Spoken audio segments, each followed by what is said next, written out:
For many years, my wife Jenny and I dreamed of going on a cruise, but our jobs always got in the way. From our home in Sydney, we considered visiting the Pacific Islands, but ultimately opted for a 10-day cruise from Fremantle along the west coast of Australia to tropical Darwin in the far north. The ship was scheduled to return to Asian waters in time for the peak tourist season and offered rates that were well within our budget when we were both able to take time off from work. Jenny is an office manager at a real estate agency, and I'm probably a typical computer geek. Starting with computer games as a teenager, I completed a university degree with an honors degree in computer science. After several years of working for a software company in the city, I started my own business installing custom computer systems for various businesses from my home office. Our cruise schedule looked great. Fly to Perth, board a ship in nearby Fremantle, and then head to Darwin, with stops and shore visits at Geraldton, Exmouth, and Broome. Our journey began in the cool winter, but we could look forward to warm tropical temperatures as we headed north. 2 days before leaving, my biggest client called. His logistics company was my first major client. I developed all of their warehouse systems and automated invoicing and tracking software. What seemed like a minor problem had his own staff baffled, so he asked me to look into it urgently. After assuring Jenny that I would be back in an hour or two, I discovered that the problem with my operating software was not a simple system glitch, but a hack from overseas. This disrupted the transit software, but the idea that the hackers were looking for profit and not just pranks made me look into their financial trail. With a pale face, I stormed into my friend's office and laid out the problem. Priorities immediately shifted from repairing transit software to protecting the company's finances. It would take several days to resolve this problem, and if I had not dealt with it immediately, large sums of money could have been stolen before we regained control. With a heavy heart, I called Jenny with the bad news. Her reaction was predictable and one she might later regret, but my options were limited. There was too much at stake. Returning home around midnight, exhausted, I came up with a possible solution. If I gave my ticket to her best friend Margaret, a divorcee currently between jobs, the girls could go on a cruise while I sorted out business at Austrans. Jenny reluctantly agreed with this decision. As I drove her to the airport, I kissed her goodbye wholeheartedly and told her to enjoy the cruise and have fun. Little did I know how literally she would take my words. Jenny promised to call me every day as long as she was within phone range, and after a long, tender kiss, we went our separate ways. The first call came from Fremantle just after Jenny had stowed her luggage in her cabin. "The ship is beautiful, Harry," she said enthusiastically. "The cabin is large and bright with a window to the outside and large, comfortable beds for Margaret and me." I was encouraged by her enthusiasm and felt much better about returning to work to overcome the problems at Austrans. She called again around midnight and was obviously enjoying a drink or two. "I'm so sorry, Harry. I guess I forgot about the 2-hour difference. Margaret and I went into town to eat, and we got back to the ship about an hour ago. We're leaving port in a few minutes. It's so exciting, but I really wish you were here with me. Thank you for letting Margaret come. She deserves a good rest after her terrible year." I agreed to this, but due to work, I excused myself the next morning and slept soundly. The ship made the 200-mile journey to Geraldton in about 12 hours or so, arriving there just before noon. It was planned that he would stay there for 2 days, with organized excursions in and around the city. Jenny didn't call until the ship left port and the passengers headed to the dining room for dinner. "Hi, honey. I know I promised to call you every day, but there's not much to tell. Today we went on a bus tour to a winery. Can you imagine they could grow grapevines here in this climate? Anyway, we're just leaving and we probably won't have any contact until we get to Exmouth, so I'll call you from there." When she ended the call, I realized that she said goodbye without her usual "love you." She also didn't mention Margaret. Strange. A call from Exmouth a few days later was even more subdued than the previous one. I can't talk for long, darling, she explained.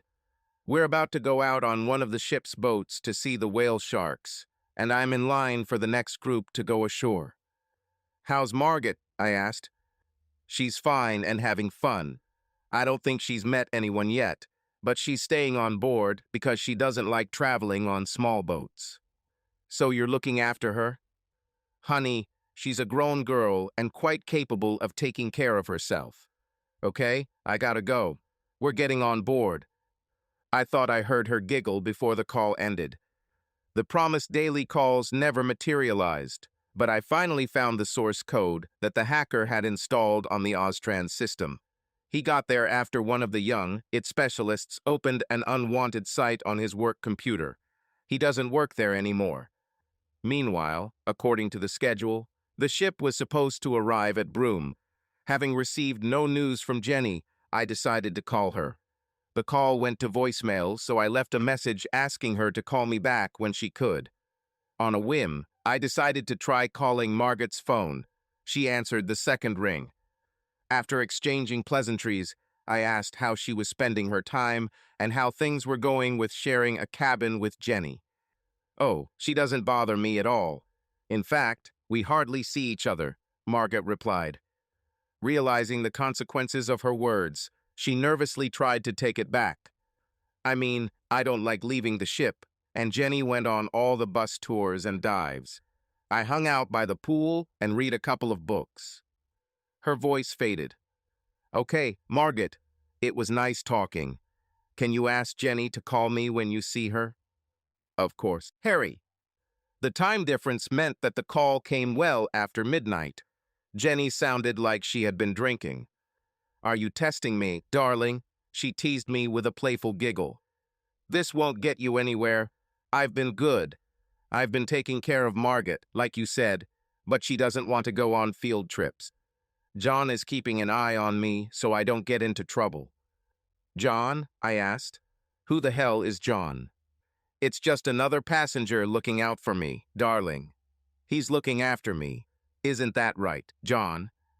Her last remark was accompanied by a chuckle, and I waited. Don't, John, I heard, interrupted by another giggle. Having heard enough of her drunken mutterings, I disconnected and called Margaret again. Okay, Margaret. No half-truths. What's going on? Is Jenny with you? No, Harry. I'm sorry, but she's not here right now. Look, I don't want to come between you. I wish I had agreed to this cruise in the first place. Good night. I called back immediately. Now what? She began irritably. Who the hell is John? The guy she met on the first day of the cruise. I don't know who he is, and I barely saw Jenny enough to ask her about him. You don't discuss your day when you go to bed at night. There was a long pause. Crap, I exploded. She didn't sleep in your cabin, did she? Harry, please don't jump to conclusions. It's just one of those things that happens on board, and I'm sure it's nothing serious and won't cause problems later. Just let her enjoy the rest of the cruise and share her joy when she comes home to you. No, Margaret, I really can't do that. Cheating is as unacceptable a reason for a breakup for me as it is for you. Do you remember how you felt when you found out that Dave had been cheating on you? I immediately regretted my comment. Margaret was a moral, good, and honest woman. She began to cry, and I hastened to apologize. Margaret, you're a good woman. We've been friends for years. Hell, I've known you longer than I've known Jenny. If Jenny slept with that guy, we're done. I have no idea what I'll tell her when she gets home. Maybe she'll call me tomorrow when she's sober, and then we can try to find a way back. After I hung up the phone, my anger burst out. I slammed my fist on the kitchen table. It didn't hurt the table too much, but my arm didn't feel very good. Did Jenny really cheat? The evidence is clear. But even if she didn't sleep with this guy, her drunken comments on the phone looked bad. Could I accept her behavior as a casual fling while traveling and take her back as if nothing had happened? As I contemplated this possibility, I realized that if she did sleep with another man, This would forever remain between us and would slowly destroy us until it eventually tore us apart. No, I needed proof of infidelity before I risked burning bridges. At first glance, things looked bad, but there was a possibility that nothing was happening. I had to be sure. I decided to take the initiative into my own hands and called Margaret at 9 in the evening. Given the time difference, Jenny should have woken up with a bad hangover. She was also supposed to be in the cabin she shares with Margaret. "Hi, Margaret," I began cheerfully when she answered the phone. "Can I talk to Jenny?" There was a short pause before she ventured to answer. "Jenny isn't around right now, but I'll see her in a few minutes, so can I ask her to call you?" "Did she sleep in her bed last night, Margaret?" "I think so, but I'm not sure. I went to bed early and fell asleep straight away. She could have come in later." It was weak, and she knew it. "So her bed is now neatly made, but you're not sure if she slept in it?" I asked mockingly. "Please, Harry, leave it. The cruise will be over in a day or two, and she'll be all yours. I appreciate your loyalty, Margaret, but you and I both know that if Jenny slept with that John guy, we're done. Please don't do anything stupid, Harry. I care about you both, and I don't want to see anyone get hurt." "It may be too late for that," I replied gloomily. "Thank you, Margaret. Have a nice day." I ended the call and immediately dialed Jenny's number, knowing that if she was awake at all, she was probably suffering from a severe hangover. "Hello?" Jenny's voice sounded weak and trembling. Suddenly, all I saw on the screen was the message, "Call ended." My wife hung up. I called back immediately and ended up going to her voicemail. "Jenny, if you want to stay married to me, call me back right away." My frustration grew in the silence that followed, and I realized this was going nowhere. I needed a plan. I checked the ship's schedule to see when it was expected to arrive in Darwin and booked a flight to arrive there earlier in the day, as well as a return flight home a few hours later. I assumed it would carry passengers from Sydney from the ship. I was angry, hurt, and confused. Jenny and I enjoyed a wonderful marriage together. I loved her very much, and I thought that she loved me equally. If I had read the signals correctly, and she really did get involved in a shipboard romance, was it worth ruining an otherwise idyllic relationship? Could I have met the ship in Darwin and brought back my prodigal wife, brushing aside her actions? I didn't want to play private detective, but I also didn't want to be easily recognized. So I bought a work shirt and pants, work boots, and a regular baseball cap. Traders' clothing stores also sold safety glasses. Big, heavy sunglasses were just what I needed.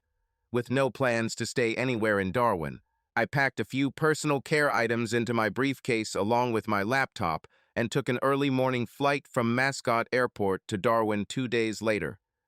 I walked out to the terminal on a beautiful warm morning and boarded a taxi to the city center where I enjoyed a good breakfast. A few hours later, I joined the crowd on the pier to watch the passengers disembark.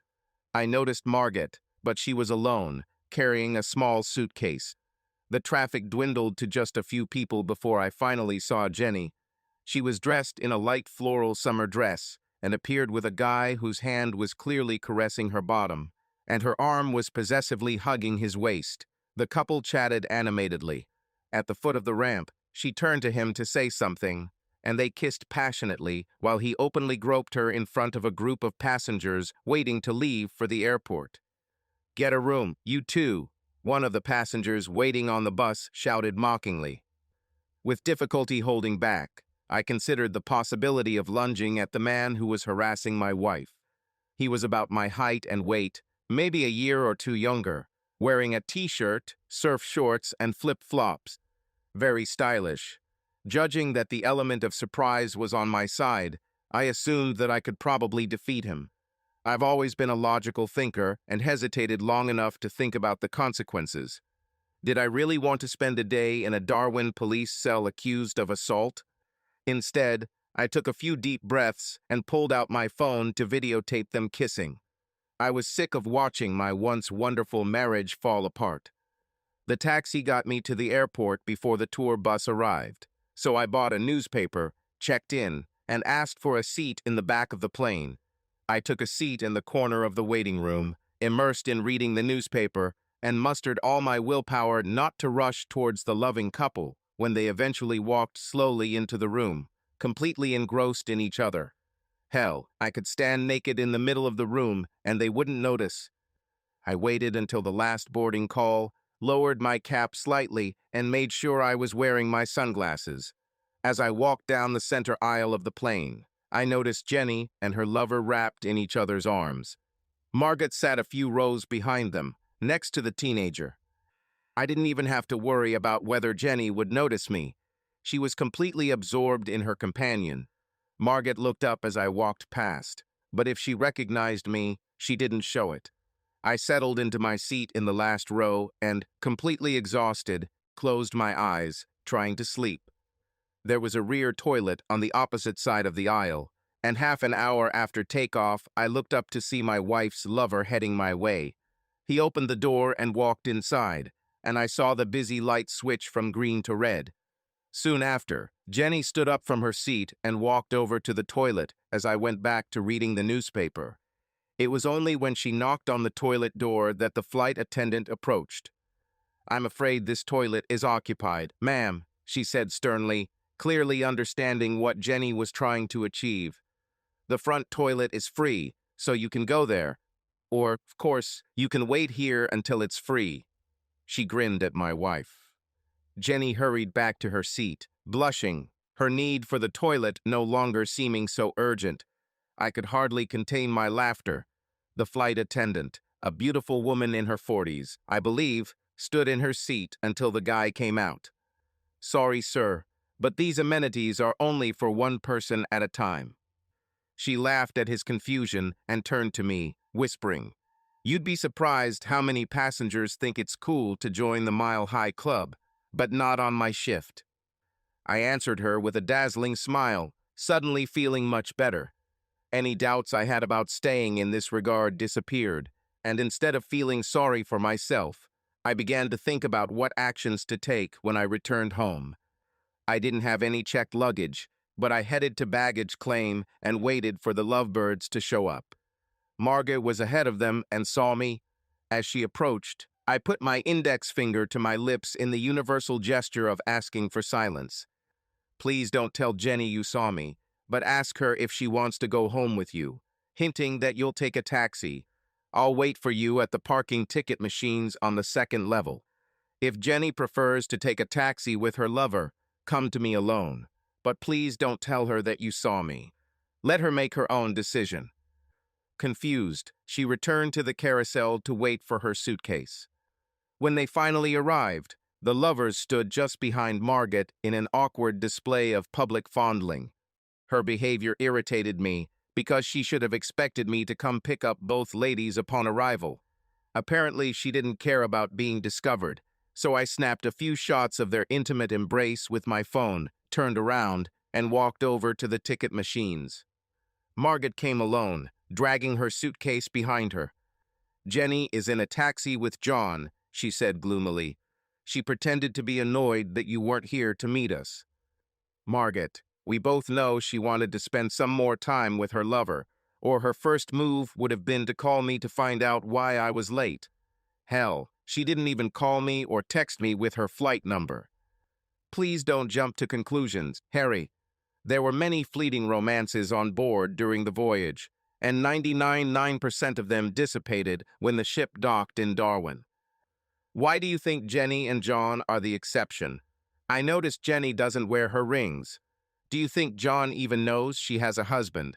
You don't know how close I came to physically attacking him when he kissed my wife as they left the ship." Margaret shuddered. "Oh, my God," she croaked. "You were in Darwin? I thought I saw you when you were getting on the plane, but I dismissed it as impossible. Harry, why?" "It's simple, Margaret. I thought I could intercept her as she left the ship and try to fix our relationship from there. What I didn't expect was to see some idiot with his hand on my wife's ass showing it off to everyone on the dock. The shock of what I saw destroyed all my good intentions. Seeing them hugging on the plane and in the baggage claim area did not touch me that much. It only strengthened my confidence that there was nothing left between us. Harry, I know it looks bad, but Jenny loves you. Please don't let this bad experience ruin your life together. Little chance of going back, I said gloomily. They've gone too far, and you know it. We drove the rest of the way in silence. I helped Margaret by carrying her suitcase to her front door, gave her a heartfelt kiss on the cheek, and turned to leave. Goodbye, Harry. Please stay in touch. She really loves you, you know. Jenny arrived home for dinner, dragging her suitcase behind her and complaining that I didn't try to pick her up from the airport. She looked like she had been through a meat grinder. Her hair was a mess. Her cheeks were crimson. I thought you'd call me with your flight details. I was ready to come down to pick you both up. It's probably for the best, she began, because our flight was delayed by several hours. Really? I said sympathetically. Yes, we just landed about an hour ago, and I was lucky that I was able to get a taxi right away. We left Margaret on the way. We, I clarified. Oh, Harry, you know what I mean. Margaret and I, stupid. So John wasn't with you then. She turned a little pale, but tried to laugh it off. John was on a different flight from Darwin. He was just a friend looking after me on the cruise. Nothing to worry about. You might have fooled me, my sweet cheater. If John was on the other plane, then who was the guy you tried to join the Mile High Club with? She gasped, unable to answer. When I took out my phone, holding it so she could see the airport photos, she burst into tears. If her tears were supposed to console my anger, it didn't work. So not only did you cheat on me on the cruise, now you're also lying about it. Even worse, you left our friend Margaret, who went on this cruise to keep you company. She was trying to keep your dirty secret, and maybe she would have succeeded if you spent even a little time in your bed. You even left her alone on the flight home from Darwin. With friends like that, she definitely doesn't need enemies. The tears turned into deep, soul-tearing sobs, interspersed with occasional screams. I'll sleep in my office tonight, you can have the bedroom.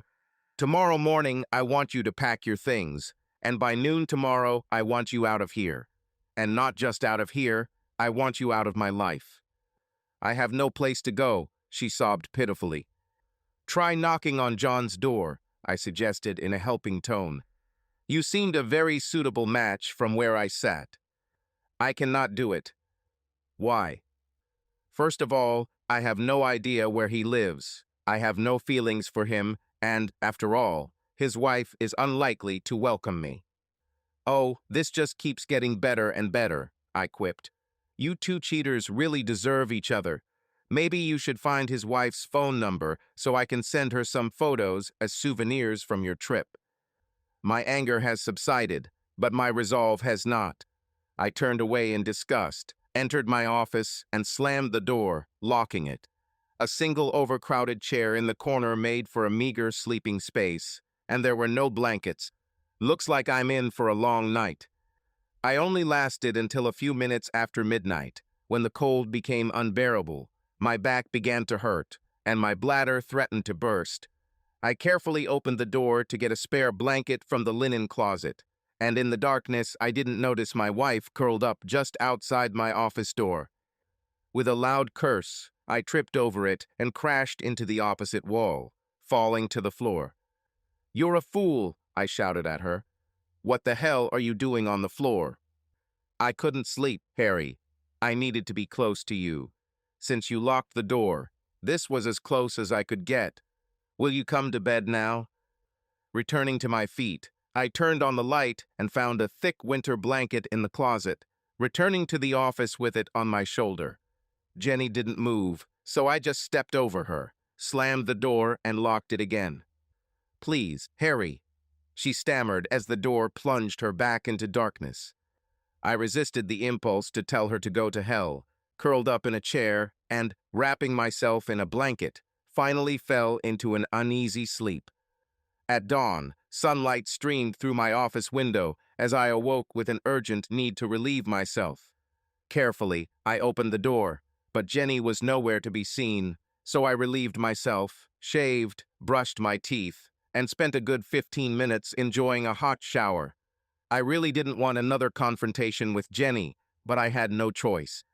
All my belongings were in the closet adjacent to the bedroom, so with a towel on my hips, I headed there to face the music. Jenny was fast asleep, the blanket pulled under her chin, her hair scattered across the pillow. She seemed calm, so I quickly grabbed the necessary clothes and retreated back to the office to get dressed. As I sat down with my coffee and a piece of toast, the phone rang. I answered quickly, not wanting to wake Jenny. "Good morning, Harry," Margaret began in a tired voice. "How are you holding up? Jenny called me late last night and through hysterics told me that you were kicking her out for lunch today. Is that true?" She cheated, Margaret. Not only that, but when I confronted her yesterday, after she had clearly spent the entire day with her boyfriend, she blatantly lied. She had the chance to try to make amends, but she chose to lie. Without trust, Margaret, there can be no love, and without love there is no future for us. I will file for divorce this week, and yes, I want her out of here by noon today. You know she won't go away quietly, Harry. I don't care how she leaves, as long as she leaves. She'll want to stay with me, you know. It's your decision, Margaret. After she dumped you on the cruise, you should consider whether you want a liar under your roof. She works in real estate, so she definitely has enough contacts to find herself a place to stay. How are you, Harry? I can handle it. I'll be drowning in work. We'll need to decide how to divide our assets. It can be confusing because we have a lot of joint credit cards and property in joint names. On the other hand, we don't have much equity in the house yet, so we'll have to sell it. Thank God we don't have kids to complicate matters. The conversation was interrupted when Jenny entered the room, looking very shabby. I won't leave, she declared decisively. Sorry. I said I wasn't leaving here, Harry. I paid my share of the mortgage, and this house belongs to me as much as it belongs to you, so you have no right to kick me out. With Margaret still on the line, the conversation became awkward. Sorry, Margaret. I think we need to talk about this, so I'll call you back later. I thought about Jenny's outburst and realized she was probably right. Legally, I really had no right to require her to leave the house, which she also paid for. I hesitated for a moment, but then everything became clear. We don't have much equity in the house, so why would I fight for it? Okay, Jenny, I said, much calmer than I felt. Stay. Is it true? She was surprised at my surrender. I turned away from her and went to my office, where I collected my laptop and hard drives and put them in my briefcase. I took the empty wine box out of the recycling bin and used it to store important files, placed the box and briefcase by the office door, and then walked into the bedroom. I took Jenny's suitcase, which still contained all of her party clothes, and unceremoniously dumped the contents onto the bedroom floor. Then I packed a pair of pants, a few shirts, shoes, and underwear, as well as toiletries from the bathroom. What are you doing, Harry? Jenny asked as she entered. I'm getting ready. You stay, I'm leaving. Quite simple. Grow up, Harry. So, I had a bit of romance on board. Did that take anything away from you? Of course not. If you weren't so paranoid and watching me all the time, we'd be happily in bed right now. Making love. So stop this nonsense. Put your clothes back in the closet and have breakfast with me. You still don't understand, do you, Jenny? I started to get impatient. It's not that you had a brief affair during the cruise, but you completely excluded me from your thoughts. Remember, before leaving, you promised to call me every day. Is it any wonder that I began to worry about you? And what did you do? With your supposed best friend, this is beyond all understanding. She, being a lonely woman, constantly faced harassment, until she retired to what should have been your shared cabin and read books. And the top of it all, when you finally broke up with your boyfriend to get home, a few hours after your plane arrived, you looked like you'd spent the entire day having sex. Oh wait, you actually had sex all day. With effort, I pulled the suitcase into the garage and threw it into the car, returned the briefcase and box of files, and took the keys from the rack. This little last action seemed to make Jenny come out of her fantasy world. "Harry, no!" she screamed when I slammed the car door. "I love you. Please don't leave. You know we can make things better. It didn't mean anything anyway. Don't give up now." She was still screaming when I pulled out of the driveway, tears streaming down her cheeks. I think she may have finally realized that our marriage might be over. As far as I was concerned, it was over. A couple of blocks from home, I stopped, tears in my eyes. Leaving early in the morning without knowing where I was going wasn't my best decision. I took out my phone, called a cheap motel on the main road into town, and booked a room for the week. At least I could work in silence and calmly think about my next steps. The calls started long before I arrived at the motel. I left them unanswered. Text messages followed. I've always been a little introverted and didn't socialize much. I didn't really have a special friend with whom I could share my problems. I felt lonely, angry, and incredibly sad. It became clear to me that despite Jenny's terrible behavior on the cruise, I would still miss her. I also realized that loving a person cannot simply be turned off. I read that love and hate are similar emotions but opposite. That may be true, but while I didn't feel love for her, I didn't feel hatred either, just a terrible, deep sense of loss. The following week, I began the process of separating our bills. The lawyer, funny how divorce lawyers call themselves family lawyers, when they specialize in breaking up families, began the divorce proceedings when I began separating our joint accounts and agreements. It wasn't difficult. It just took a lot of time and added to the sadness I felt inside. By the end of the week, I was an emotional wreck. Sitting isolated in a motel room with almost zero contact with the outside world was like what I imagined prison would be like. My feelings ranged from self-pity to fierce anger to an all-encompassing sadness that would not go away. Jenny called constantly. Although I resisted the urge to block her number, I refused to accept her calls. She tried to call from her office, but I recognized the number. When she called from a friend's phone and I accepted the call, I ended the call as soon as she spoke. I deleted all her texts without reading them. Finally, Margaret called. I hesitated for a moment, but then accepted the call. "Hello, Harry," she began carefully. "How are you holding up?" "Great," I replied sarcastically. "Are you really living in a motel?" "Yes. It was a good opportunity to work hard without outside interference, and I don't have to talk to the woman who was once my wife. You know she's suffering a lot, Harry. It's not my problem. I'm glad she's suffering. It's her business, not mine. She can't keep the house on her own. She can't afford the mortgage payments. She should have thought about that before starting an affair on the ship.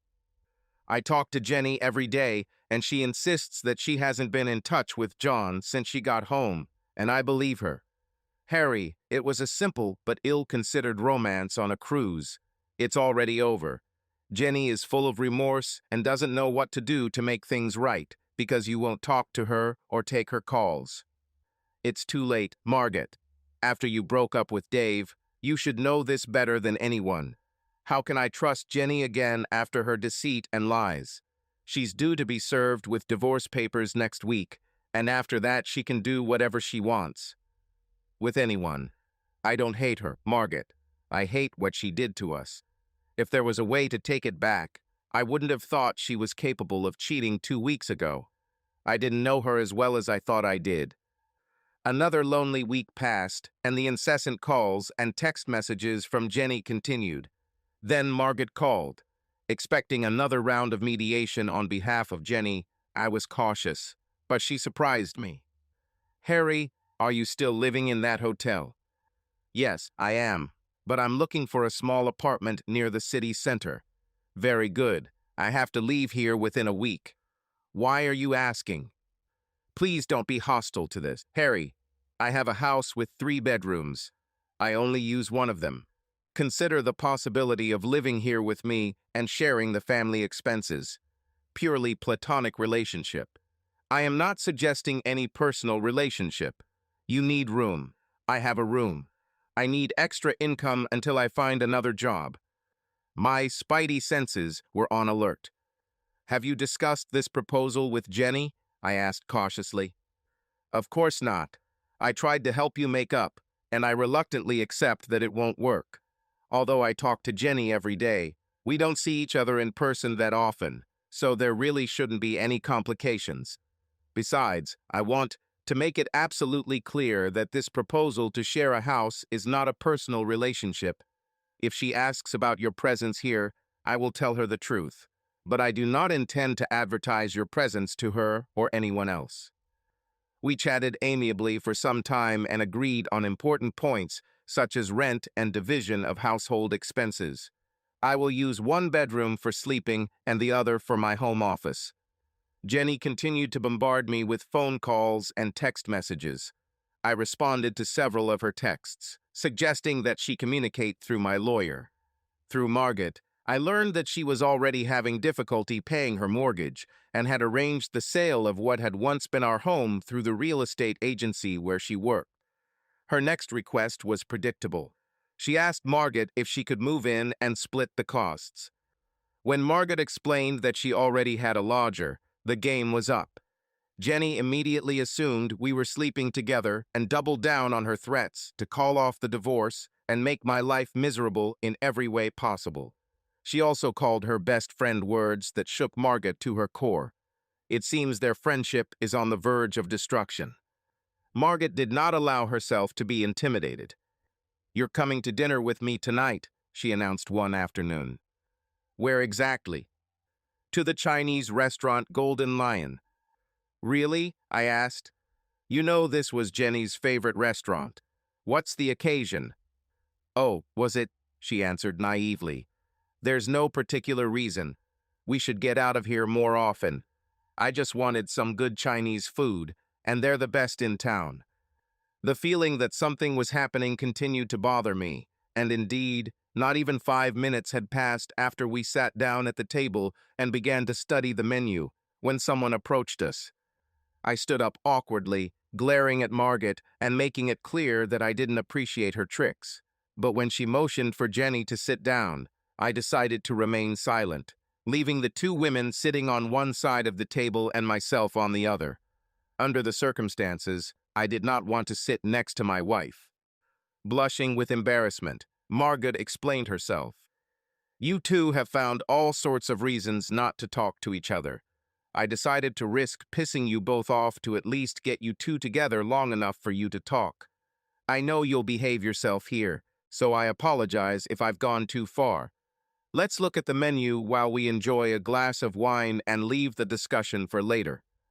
Jenny nodded in my direction, and although she looked into my eyes, she did not try to speak. It was probably childish, but I immersed myself in the menu and ignored her presence. I didn't want to talk to her and was a little annoyed that Margot had set me up. The excellent wine calms us down. We ordered together, agreeing to share a few dishes, and dined in relative silence, neither of us wanting to address the elephant in the room. Finally, over a cup of Chinese tea, I broke out. "Nice to see you, Jenny," I said ironically. "Though you look different without a guy's tongue in your mouth in full view of a busload of passengers." "So this is how you're going to behave," she threw back. "I better leave now. I told you it would be a waste of time, Margaret." "Oh, no, Jenny, don't go yet. I can say it better. Tell me, how did you feel when the flight attendant ruined your plans to join the Mile High Club? That must be one of the proudest moments of your vacation." Jenny's face lit up like a beacon. She was full of rage, but Margaret was able to intervene before she could respond. "Well, you two, could you at least stop acting like children and talk to each other without insults? We know you're still hurting, Harry, but at some point you're going to have to let it go and move forward with your life." Life. Can we take a moment to ask Jenny what she would like to do next? "Great suggestion, Margaret," I said, my voice dripping with sarcasm. "Come on, Jenny, where do you see the three of us in the future?" She froze, trying to collect herself, and spoke in a barely audible whisper. "I know I seriously screwed up," she began. "I'm repeating what I told you both. I'm so sorry for you, Margaret. We were supposed to have a wonderful cruise vacation together, and I was so caught up in myself that I didn't even notice that you were left alone in the cabin on the big part of the trip until I returned home. I had to be out of my mind to think that the affair on board the ship would go unnoticed. Now I see that the fact that I didn't call you as I promised was actually mine. Mistake. If I had thought at least a little, I would not only have called from the ship more often, but I would have thought about my behavior a million times, how I could have been tempted so easily by guys since school, but no one of them did not get close to me. John was graceful. We first met in a cafe in Fremantle before the ship departed, shared jokes, and flirted a little. He complimented me so often that I began to believe some of his words, and quickly began to distance me from you. Margaret, do you remember, on the first night of our short journey from Fremantle to Geraldton, I left our room for a while. I went into John's cabin for a while, and although we didn't have sex then, it was obvious that it was inevitable.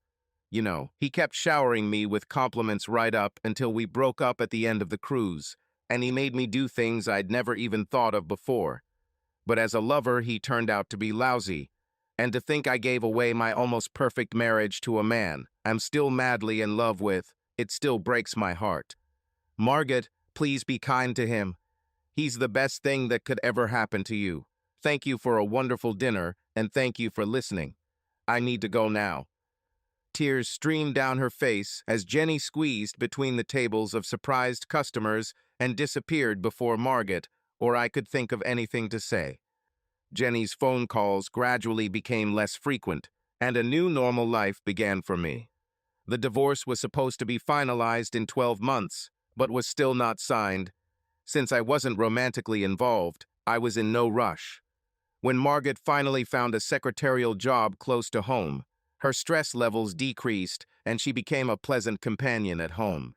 We occasionally dined at a local restaurant, but maintained a professional distance in all household matters. "She's dating again, Harry," Margaret announced one day. She called today for the first time in weeks to tell me she had met a handsome man who asked her out. "She'll probably sign the divorce papers now," I muttered, but deep down I felt disappointed. Dare I admit that I don't like it? No matter how hard I tried, I could not shake the deep pain I felt after this revelation. The next day, a new problem arose. Margaret emerged from her room after dinner, wearing a nightgown that left little to the imagination and a silk scarf draped over her shoulders.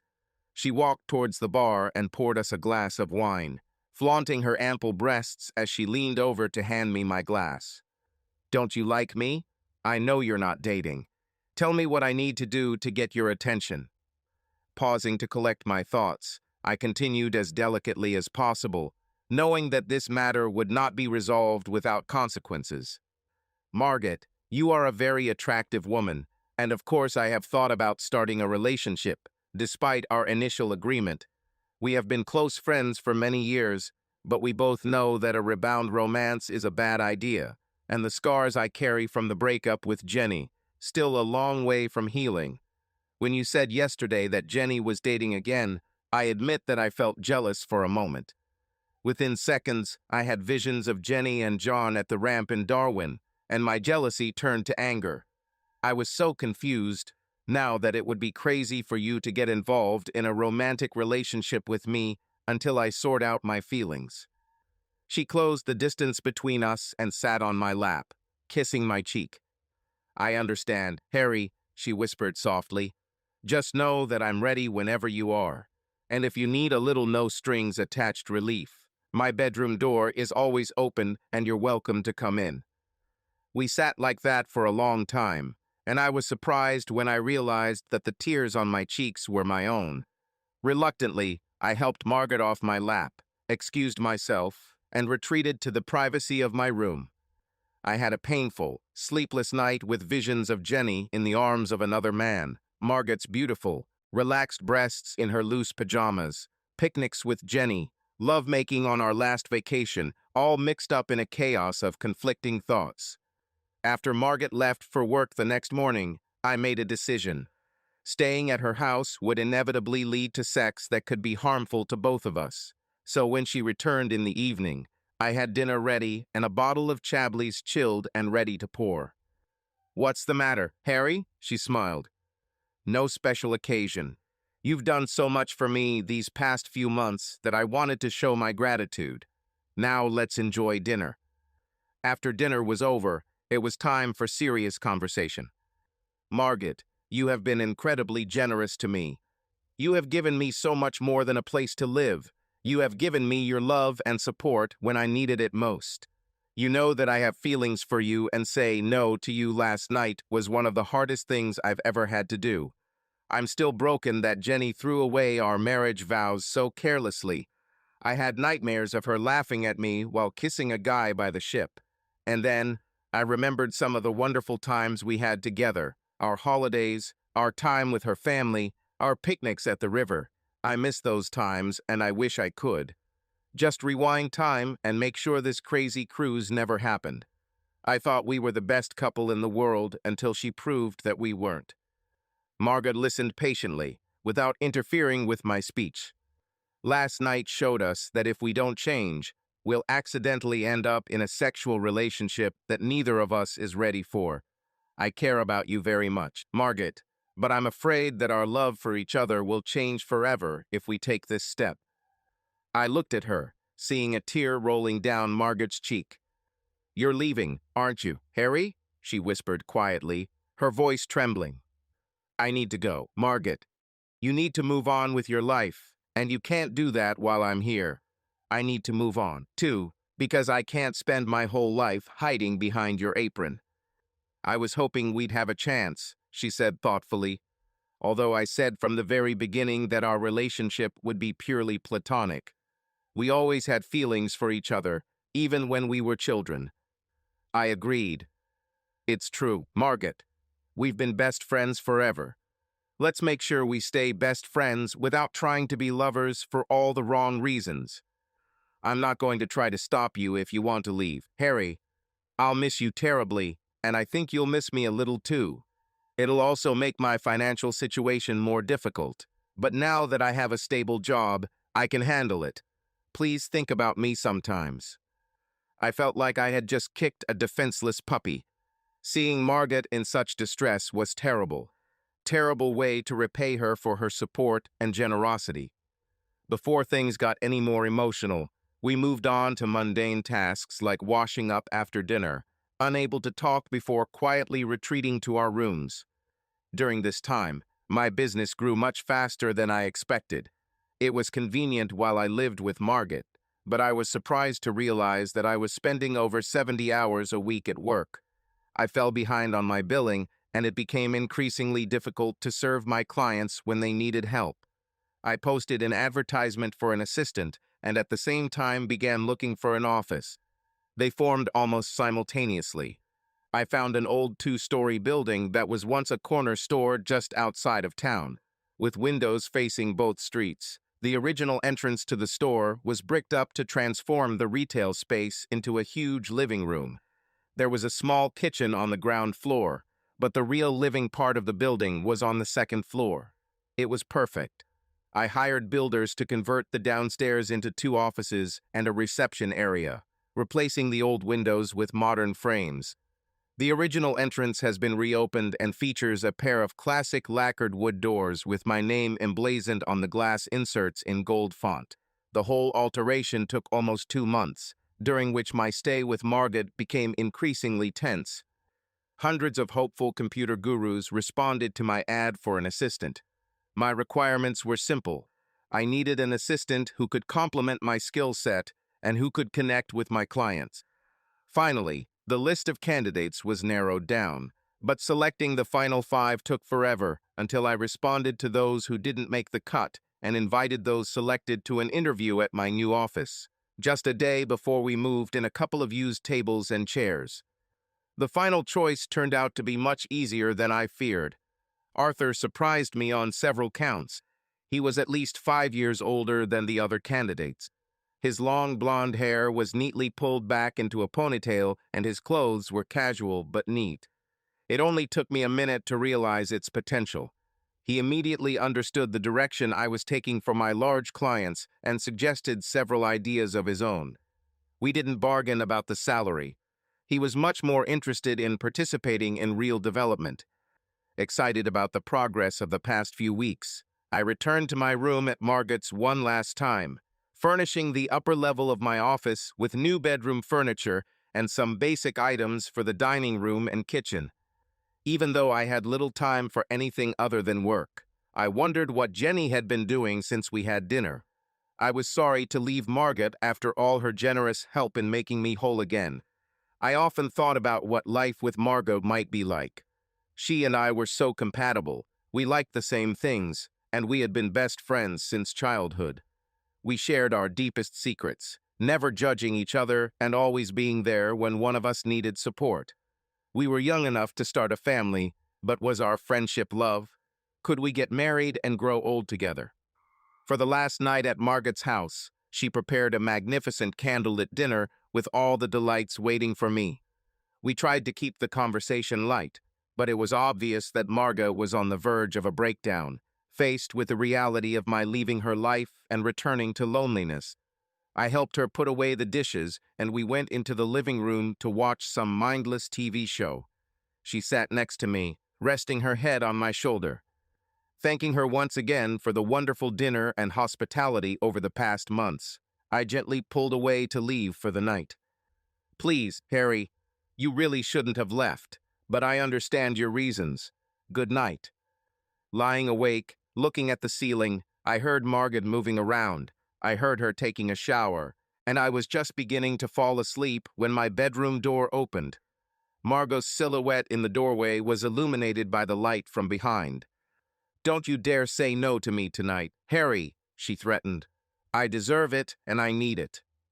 She resolutely walked towards my bed, threw back the blanket to crawl into me. She cried quietly, tears rolling down her face. Taking my face in her hands, she kissed me deeply. Love me tonight, please, Harry. I had already wrecked this girl too much. There was no chance of letting her down tonight. She needed love. I was here, and I was going to give her what she asked of me. Thank you for last night, Harry. It was the best I've ever had. Tears flowed. If you ever want to come back, you know you're always welcome. Please don't be a stranger. Let's have dinner together sometimes. She quickly turned around and closed the door behind her, not allowing the tears to fall. I felt terrible as I dragged my suitcases up the driveway to my car and drove away. Was I crazy to leave Margot when she was in love with me? In our new office, Arthur was glued to his monitors as I hauled my suitcases through the door. If you don't mind, boss, I'm looking at the program you've outlined for Apex and would like to consider some changes. Give me an hour or so. Arthur, I need to get these things upstairs and pour some coffee before I can think about turning on the computer. Would you like me to make you some coffee while I'm busy? Of course, boss, he smiled and returned to his screen. Arthur's talent for complimenting my ideas was amazing. The changes he suggested for the Apex account were logical, easy to implement, and made the entire package much more intuitive. The Apex management team was delighted. It took us a few weeks to train their entire staff and fully implement the system. But once it was up and running, it required little to no support from us. Word spread and business boomed over the next few months. My ability to innovate was perfectly complemented by Arthur's ability to detail plans. Together, we made an invincible team. Late Friday afternoon, as we were wrapping up the week, a seductive voice came from the door. Will you buy the girl a drink? She said sexily. Margot, what a pleasant surprise. Come in and look around. Oh, this is Arthur, my business partner. Arthur almost choked on his coffee. When did I become a partner, boss? He laughed. Probably on the first day you started working with me. I just haven't announced it yet. Haven't worked out the details. Margot chimed in. Well, let me be the first to congratulate you, Arthur. She walked around to his desk, leaned forward and kissed his cheek. He blushed with embarrassment. He looked nice. "Oh," she mocked, "the poor boy is embarrassed." Arthur enjoyed being the center of attention. He was everything but shy and playfully wrapped his arm around Margot's waist, pulled her closer, and kissed her back, lips on lips. From my side, it seemed that he even penetrated a little with his tongue. I think this is cause for celebration. Jumping up from his chair, he took the stunned Margot by the hand and dragged her towards the door. "Where would you like to go for dinner?" he smiled. Margot looked at me for help, but I just laughed and shrugged. For a moment, I felt jealous. For a guy who always seemed quiet and shy, he acted quickly, and I wasn't sure if the dinner invitation included me, but I followed them and locked the door. The little cafe around the corner was perfect. We enjoyed a few drinks and a light dinner. Small tables placed Margot and Arthur on one side and me on the other. We laughed a lot, and the magnetism between them was immediately noticeable. I left to go back to my office apartment, watching as Margot and Arthur headed in the other direction to get their cars. Seeing my colleague come out of his shell tonight was inspiring. He was much more lively than usual and got along really well with Margot. I was happy for them both and enjoyed my first night of deep, restful sleep in weeks. Although I expected a progress report to follow on Monday, an excited Arthur called early Saturday morning as soon as I sat down with my first coffee of the day. "Hi, Harry," he began cheerfully. "I need to talk to you. It can't wait until Monday. Are you free today?" I invited him to lunch to share the pizza that had been delivered moments before he arrived. "I couldn't sleep, Harry," he said excitedly. "Are you serious about partnership?" "Sure, seriously. I've drawn up an informal agreement for you to own 10% of the partnership, with the option to increase that share to 5,050 over the next 5 years if we both agree. You're investing through a pay cut, so you don't have to take on duty. This is my dream, Harry. No one has ever trusted me enough to give me the freedom to develop ideas the way you do. I know I'm socially awkward and a bit of a nerd, but I also know that I have a great sense of detail. With your talent and my technical ability, together we can build this business and seriously disturb the big players." I smiled at his obvious enthusiasm. "I'm not too worried about the big players, Arthur. I've built up a good portfolio of loyal clients and pride myself on my ability to listen to their needs to build software accordingly. They know that if they have a problem, I'll drop everything to help them get back on track." Damn, it was this work ethic that ruined my marriage. I think we were supposed to go on a cruise, but I had to cancel at the last minute to fix a major programming problem. By the time I solved it, the ship had already sailed and my marriage went with him. "I'm sorry, boss." Margot briefly mentioned the cruise last night, but didn't go into detail. She also said that you lived at her house for a while. She loves you very much, Harry. Is there something between you? Oh, what should I know? I've known Margot since we were in elementary school. We've been best friends forever, and yes, she offered me a place to live after my marriage fell apart. Is there something between us? If you mean, do I want to spend the rest of my life in her bed? Then no. If you mean, do I love her, and will I protect her? Then hell yes, I would die for this girl. But we are good friends, and that's all we'll ever get. Then would you mind if I tried to court her? We only spent a couple of hours together last night, but she made me feel special, Harry. I've never felt this way about a girl before. I want to get to know her better, but I don't want to come between you two. Go for it, Arthur. I smiled at him. But know that if you hurt her, I will come after you. Arthur ran back to his workstation, turned on his computer, and I didn't hear anything from him for several hours. I thought about his interest in Margot and realized that despite my relationship with her, they could really make a good couple. It brought up wistful images of my own relationship with Jenny. I really missed her, but those horrible images of her interacting with her lover in Darwin continued to haunt me. At this point, I couldn't even imagine starting a relationship. The weeks passed, and I realized that Arthur was not only as good as I thought, but much better. His programming skills were exceptional, but he surprised me with his ability to explain the complexities of his work to the client. His clear explanations were tailored to his needs, never revealing more than was necessary for his software to work effectively. He was right. The two of us formed a powerful team, and many city companies began to pay attention to us. We didn't advertise, so all our new orders came from recommendations. Although he didn't talk about it much, his relationship with Margaret seemed to be blossoming. "We're going to dinner tonight, boss," he announced one Friday afternoon. "Why don't you join us?"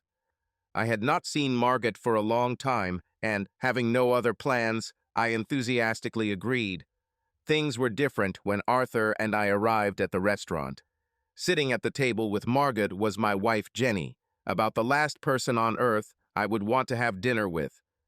"You set me up," I muttered through my teeth before reaching the table. Arthur just smiled his disarming smile, threw back his tail in a defiant gesture, and replied, "Boss, you would have to talk to her anyway. Why not now, in a nice restaurant? We won't let you get into physical assault."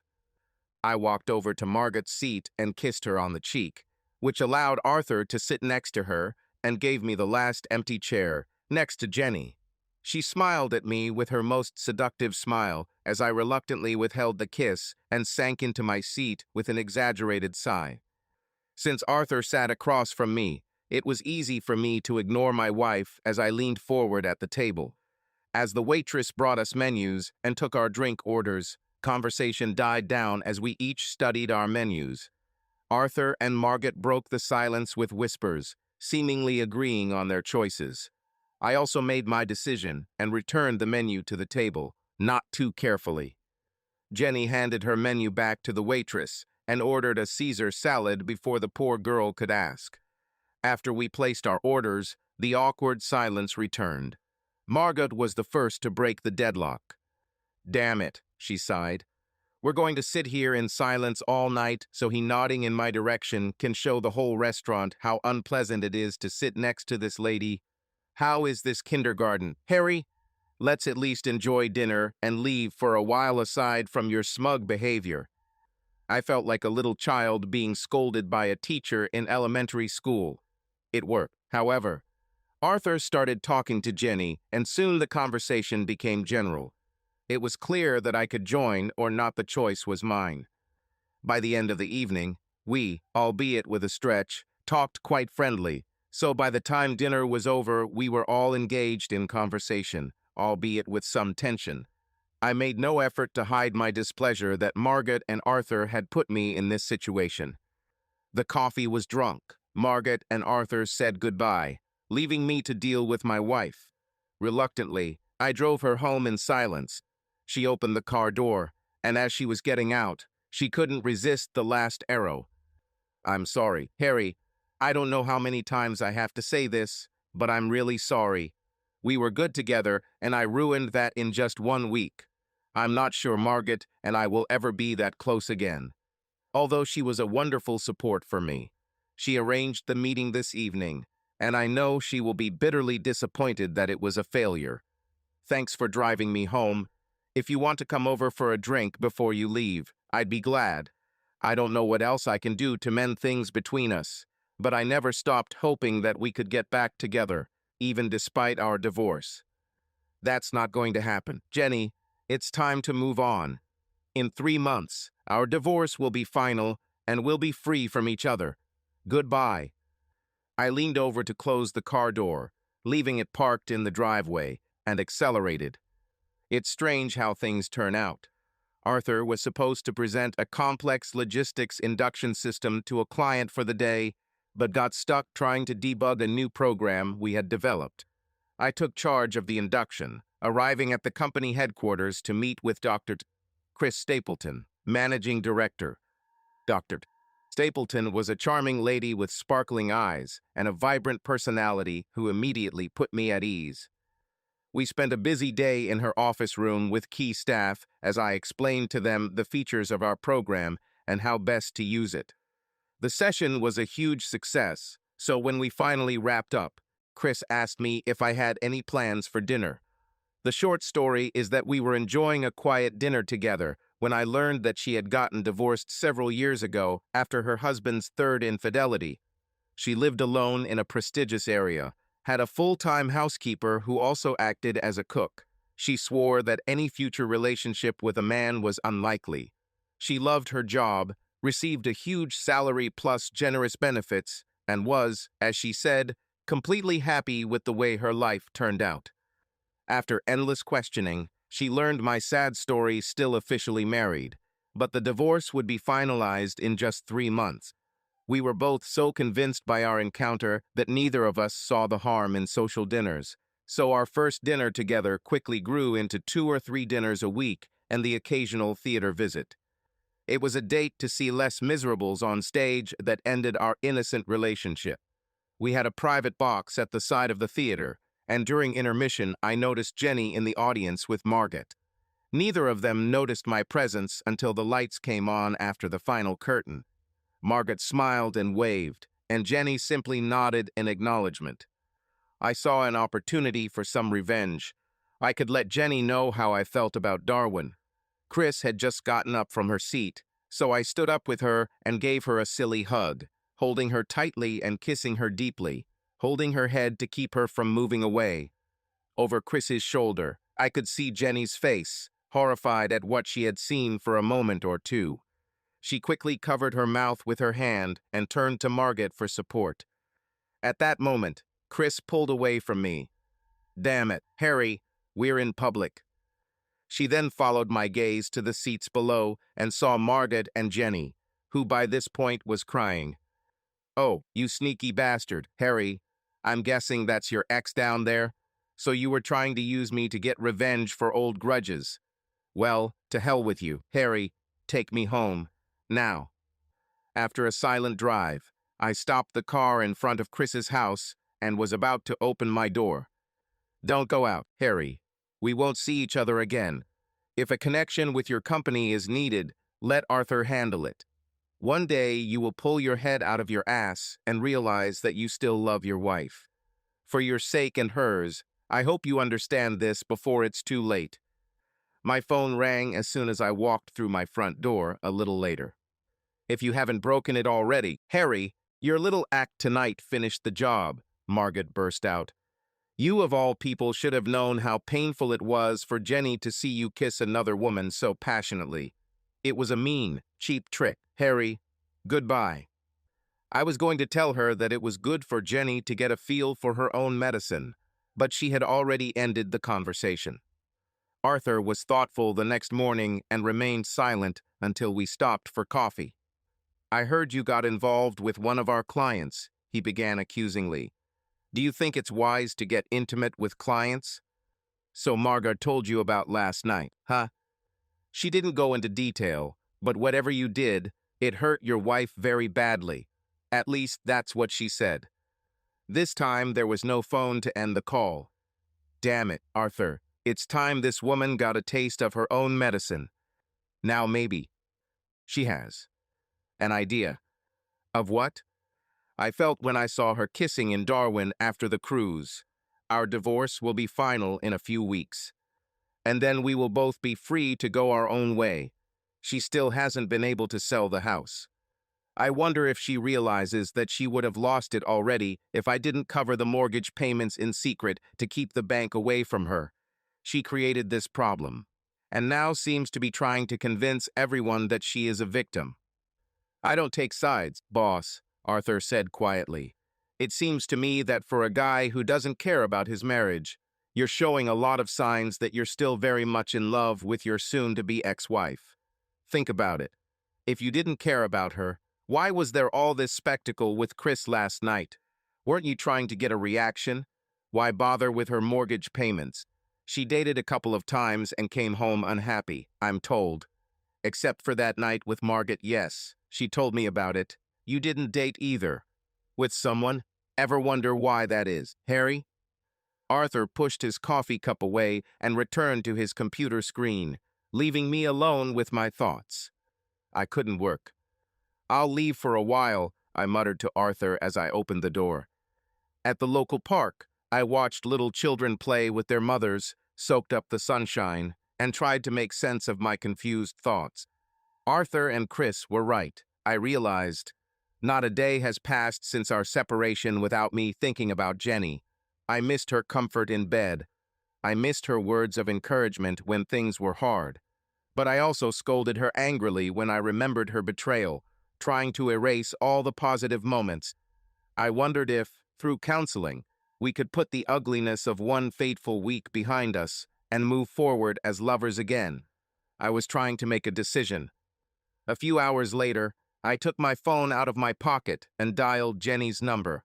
She answered immediately. "Sorry, Jen," I mumbled. "You didn't deserve the humiliation I inflicted on you last night. I went too far." "No, you didn't go overboard, Harry. What happened last night finally made me feel a little bit of what you must have felt, and it was deserved, I think." "Are you alone now?" "Yes, Harry. I just got home from work. Pack enough to last a few days and stay with me. I have a spare room above the office, and I can be at your place in 20 minutes. "Are you kidding me? Would you like to come? I'll be standing at the entrance in 15 minutes, collected and ready." Jenny moved into Harry's house above the office, but she never used that spare room. When Arthur and Margaret married a few months later, Harry served as Arthur's best man, and a very pregnant Jenny became Margaret's bridesmaid.